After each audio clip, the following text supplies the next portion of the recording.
манайхан шинэ комик том тавтай морил энэ удаагийн комик болохоор мутацийн 90 үе гэд нэртэй. За ингээд туглан сууж таалан болгоно. Хідүүлээ 100 мянган болно шүү. Заавал лайк болон сабскрайб дараарай. Дэлхийн алтан гац судалгааны станцад эрдэмтэд бүх нийтэд хэрэгтэй амьд диспут хийжээ. Амьтдын ДНК-г хольж ихсэн туршилтын алдаанаас болж эсүүд хяналтгүй хуваагдаж амьдлаг болон тархсан байна. Станцын командлагч Батулга өглөөний тайлангаа уншиж байв. Дэлгэцэн дээрх тоонууд аимшигтай байсан. 24 цагийн дотор 12 эрдэмтэнд сургаггүй болжээ. Тэр биологийн сэгтрийн дарга номинг дуудваа. Чиний эсүүд ханаас гарч байна гэж Батулга хатуухан хэлвэ. Ном царай цайж байв. Энэ боломжгүй. Бид бүх параметрийг хянаж байсан. Тэдний яриаг тассан хашхран лабораториос сонсогдов. Харуул болд цусандаа холдсон гүүжрээ тэнд тэр хөдөлж байна гэж орилваа. Анхны химиэр лабораторид ороход хамрын хүчтэй өнөрт ханхлан шалнаас таас хүртэл наалдамхаас саарл хүрнэлэг хан дагам мөлхөж байв. Голд нь дорж эрдэмтэн зогсож байсан. Гэхдээ тэр өөрчлөгдөж байв. Түүний нуруунаас аалзны 8 хөл ургаж нүд нь олон талд болж амаараа тор нэхэж эхэлжээ. Туслаач гэж доржийн хоолоогоор хүний дуу гарч байна. Би энэ болд руу дайрч хацваа. Болд хан мөрөж унахад лаг түүнийг шингээж эхлэв. Болд ухаантай хിവэр байсан. Түүний нүдэнд аимшиг гүнийг гэрэлтэж харин гараа хөдлөж чадахгүй байсан. Тэр өөрийн биеэр хамт олон руугаа дайрч байгаагаа мэдэрч байсан. Зивсэг номын станцын нууц хамгаалт хадгаламжинд нэвтэрч синтетик вирусын цорын ганц ампулыг гаргав. Энэ вирусыг зөвхөн лагийн эсүүд устгахад зориулсан бүтээсэн байсан. Гэхдээ зааварт их лагийн хариу үйлдэл 100% хүчсэн байв. Батулга их лаг гэж юу вэ? Нам чичирсэн хоолой. Энэ бол үндсэн мас ухаантай тэр бүх амьдралыг нэг организм болохыг хүсдэг. Хэрв бид вирусыг хэрэглэв тэр бүх химиэрийг нэг дор бидэнд рүү илгээн. Сансрын станцын гүнээс аимшигт архилт сонсогдов. Их лагс хэрж байв. Хүн ба могой. Багийнхан агааржуулалтын систем бол агаарын босон амаар зүгтах гэж байтал өөр нэг химиэр гарч ирвэ. Энэ бол сайхан инженер байсан. Тэнийг сайхан гэдэг гаргүй, бэлхүүсгүй. Доошо могоон сүртэй нүд нь босоо хүүхэн хараад түүний амнаас хорт шүд цавчиж гялцсан харагдаж байваа. Битгий ойрт гэж хашгирв эрдэнэ техникч. Гэхдээ сайхан хүний хоолоогоор намайг санаж байна уу? Би харах бүртээ айж байна. Би өөрөө хүсээгүй. Тэгээд тэр могойн хурдаар дайрч эрдний хөлийг хатгсан байна. Эрдэнэ ухаан алтхаас өмнө вирусыг хэрэглэл гэж амьдсан. Их лагийн уур хилэн номин ампулыг эвдвэхэн ойролцох лагийн масыг задлж эхлэв. Дойрж сайхан хоёр шалан дээр нуран онж тэдний бинээс лаг хайлж урсав. Гэхдээ тэр мөчд станцын бүх коридороос архиралт хашраан сонсогдов. Бүх химээрүүд, аалзан хүмүүс, могоон хүмүүс, шувуун хүмүүс, хулгарын хүмүүс нэгэн зорилгоцоогоор тэдний зүг гүйж ирвэ. Тэдний нүдэнд аимшиг байсан. Тэд хүсээгүйч бие нь тэднийг өдөртөж байв. Батулга номин 2 амьд үлдсэн цөөн хүмүүс сүүлчийн байр өрөөнд орж зогсвоо. Араас нь хан даган их лаг өөрөө хөдөлж байв. Хэлбэр дүрсгүй хар нүдтэй аврах бомлоог. Бид хаашаа гэж номин асуув. Батулга ханд гар буугараа нүх гаргаж сансрын станцын гарц руу гэж хариулваа. Гэхдээ тэдний ард 100 химээр дүүрч ихлаг хүний дугаар. Та нар бүгд нэг болно. Би та нарыг бүгдийг өөрийнхөө болгоно гэж хашгирваа. Тэгээд харанхуй тэднийг залгиж шүн болж өнгөрвөө. Мутантын 90 үе. Дэлхийн сүүлчийн өглөө. Алтан гац станц дэлбэрснээс хойш 73 хоног өнгөрчээ. Алтан гац станц нь сансрын станц юм байна л да. Лаг сансрын хог хаягдлын хамт дэлхийн агаар мандалд нэвтрэн 3 твийг халахлав. Хятад энтгэх Америкийн нэгдсэн улсын зүүн хэрэг хаагдсан бүс болжээ. Лаг гэдэг нь нөгөө 9 байх нь шүү дээ. хотын нурангууд донд тэмүүлэн амьдардаг байв. Тэрээр 22 настай хуучин цэргийн инженер, баруун гар нь кибернетик продюсер, эцэг нь амиа алтхаасаа өмнө суулгаж өгсөн. Тэр ганцаараа биш ээ. Хамт хонгор их том битэй залуу, мөн наран цэцэгс гих 19 настай хурдан шалгамгаа охин байдаг байв. Тэд хотын хойд хэсэгт хуучин цэргийн бункерийг бааз болон ашиглаж байв.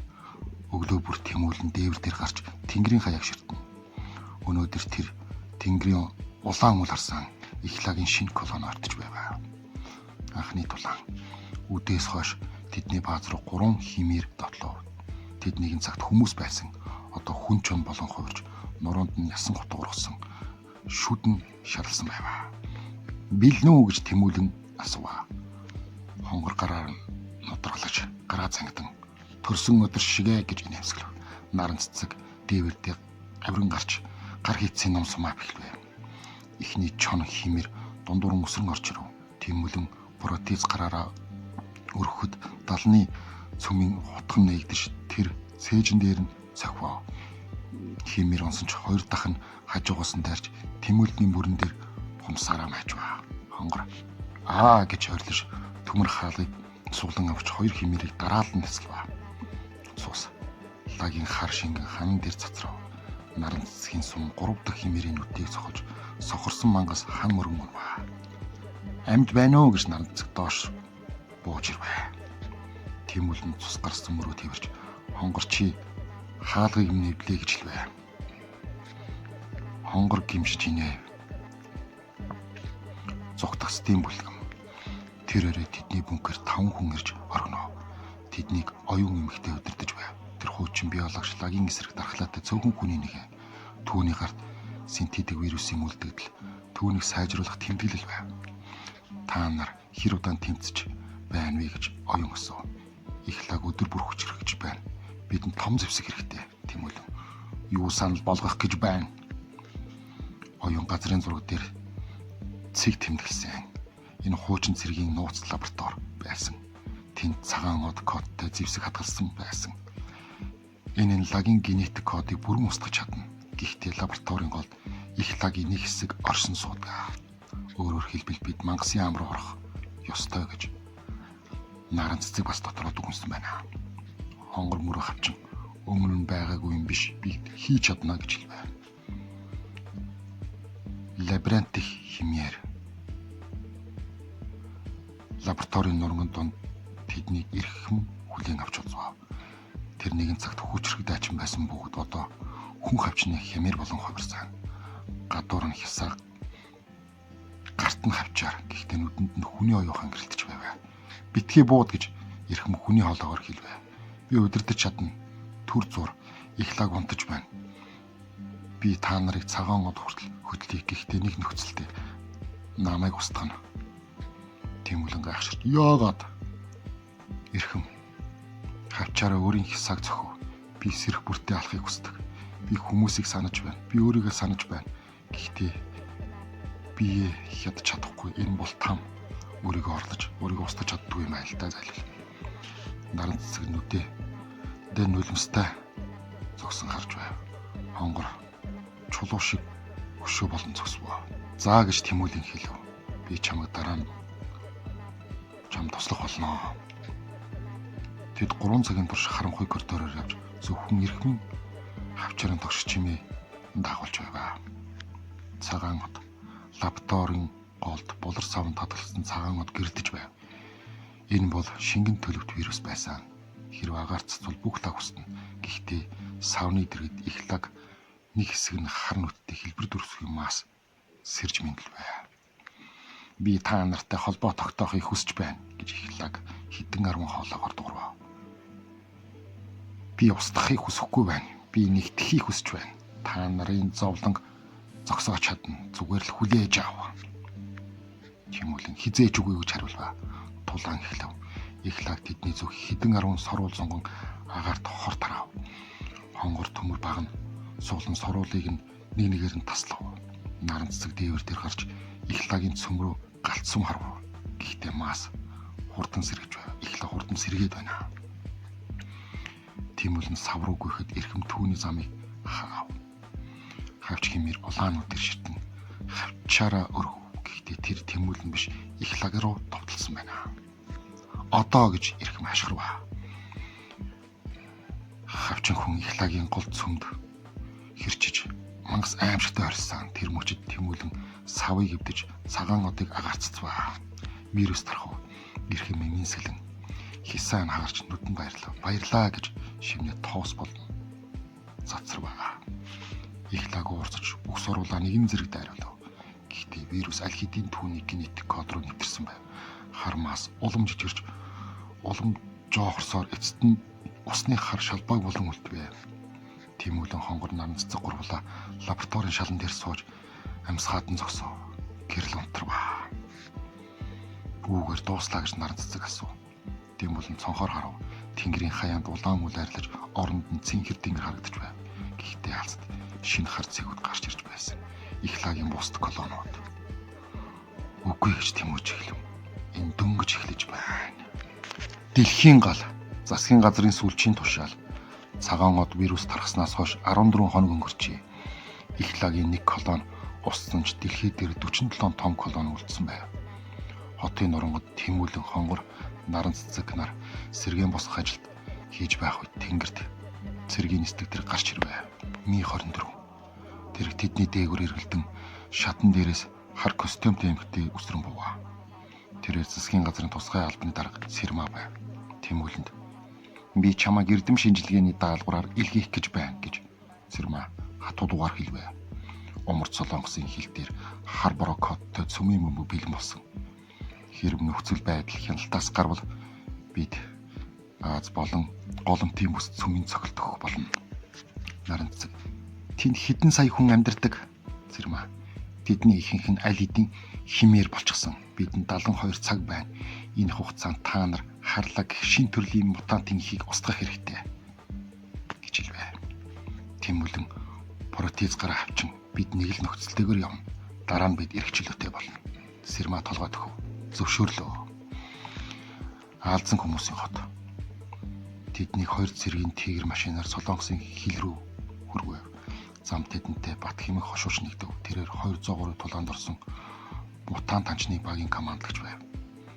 Бат авсаархан нүүрэнд нь сорвдог гэхдээ нүд нь илдэх хүн байв. Хүүхдүүдээ анх удаа мутантаа тулдах гэж байна уу гэж бат асуув. Хонгор инээ. Бид өчтөр 3 чоныг няцалсан. Чон. Тэд хүүхдийн тоглоом гэж бат тамхи асаав. Аалзан хүмүүс. Тэд сүлжээгээр бүх хотыг бүргэж олзоо амьдаар нийтдэг 8 холд тус бүрдээ тусдаа тарихтай харлаг тэдний хатан юм аа. Тэд хотын захад ороход агаар наалдамхай торонд богдов. Байрлагууд аалзны үр шиг харагдаж хаа сайгүй 8 хөлтөөс сүүдрүүд мөлхөж байв. Ногоон хүмүүс ба зомби хүмүүс. Тэд хотын дундор явах бүрт өөр нэг бүлэг мутанттай таарч эдгээр ногоон хүмүүс байв. Ургамал хүний эрэл изүүд тэдний арьс нь холоор бэлэнээр ногоон болж гарны оронд мөчр урсан нүд нь цэцэг шиг харагдаж байв. Тэдний ахлагч нь халиун нэгэн цагт урмал судлаач байсан юм аа. Битгий бууд гэж халиун навчаар хийсэн гараа оргоо. Би таны талд байгаа харлаг бидний үндсийг хатгаж байна. Тэр бүх амьдралыг нэг лаг болохыг хүсдэг. Бид өөрсдийгөө дархлааг хөгжүүлсэн. Тэдний ярьж байхад газар доороос архилж сонсогдов. Зомби хүмүүс. Нэгэн цагт хүмүүс байсан боловч лаг тархинд нь нэвтэрч зөвхөн идэх зүүн совин үлдсэн байв. Тэдний нүд цагаан амнаас нь лаг хар шингэн гоож хэдэн зуун зомби тэдний зүг гүн ирж байв. Халиун хашгирав. Бүгд миний ард. Түүний мөчрнөөс хорц цэцгийн тоос царч зомбинож унаж эхлэв. Бат хошууч. Галлаад гэж тушаалгач цэргүүд пулематны яваа. Тулаан дундуур нисдэг тэрэг гарч ирэв. Пулематор зомбинуудыг няцалж эхлэв. Гэхдээ зомбинууд хитрхи олон байсан. Танкны дайралт нөхцөл байдал найдваргүй болоход тэдгэрийн харьяанд 3 тир танк гарч ирвэ. Тэдний командлагч Гамболд хогт цэргийн хурандаа байв. Танкууд дараалан буудаж зомбинууд хэсэг хэсгээр нустгав. Гамбол Люкас гарч та нар хэм бэ? Тэмүүлэн харлагийн хих хайж байна. Гамбол би та нартай хамт явна. Гэхдээ миний хүмүүс хангалттай биш. Харлаг хотын төвийн Аазан хатан хаан болон сууж байна. Тэр хэдэн мянган алдсан хүмүүсийг удирддаг.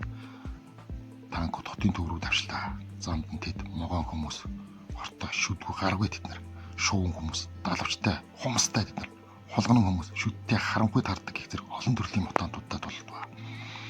Хонгор танкны хуугийн дээр гарч пулемотор дарж буй шуун хүмүүсийг буудаж байв. Наранцэг дээвэр дээр авирч сум дуусан ч тул аалзан хүмүүсийг устгахаар сэхэж байв. Харлаа хотын төвд нисэх онгоцны буудал байсан газар голд нь аврах том аалз харлаг сууж байв. Түүний бие автобусны хэмжээнд 8 минут тус бүр өөр зүг харж хөлн караны шиг урт хажууд нь цүмэн бөмбөгийн удирдлагын панел байв. Харлаа хідэн арван хүний дуугаар би та нарыг хүлээж байсан. Их лагийн хүсэл биелэх болно. Энэ гараг нэг организм болно гэв.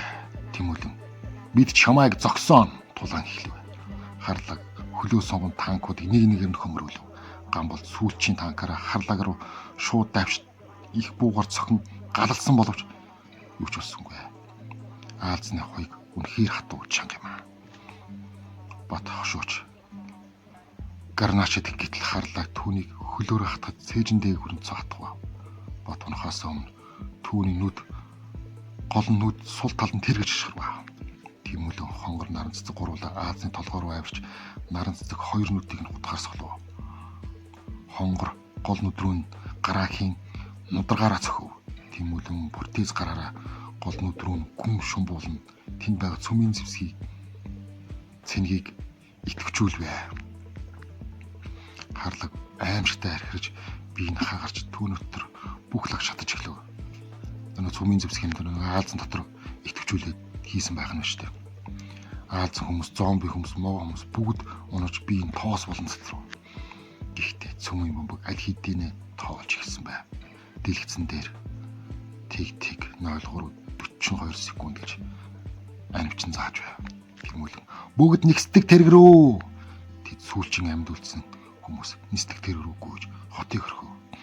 Тэдний араас цөмийн бөмбөг дэлбэрч улбар шаргаал бүх зүйлийг залхив. Хонгор цонхоор харсаар хот үгүй боллоо. Тэмүүлэн гэхдээ дэлхийн амьд үлдсэн. Наранцэг одоо хаашаа явнаа бид нар? Тэмүүлэн тэнгэрийн хаяг харав. Алсад шинэ хар цэгүүд бас гэрэлтэж муухай харагдаж байв. Дэлхий дээр одоо 46 том лагийн колон үлдсэн байгаа. Дараагийнх руу гэж тэрхэл байв. Нисдэг тэрэг наран жаргах зүгт нисв. Тэдний ард чадаж буйгаад тэдний урт асар том дайн хүлээж байгаа. За ингээд part 1 дууслаа. Part 2-ыг үргэлжлүүлээд хийж болно. Энэ бас маш сонирхолтой гоё комик шүү. Харин манайхан лайк болон subscribe заавал дараарай. Хэдүүлээ 100,000 заавал болно шүү.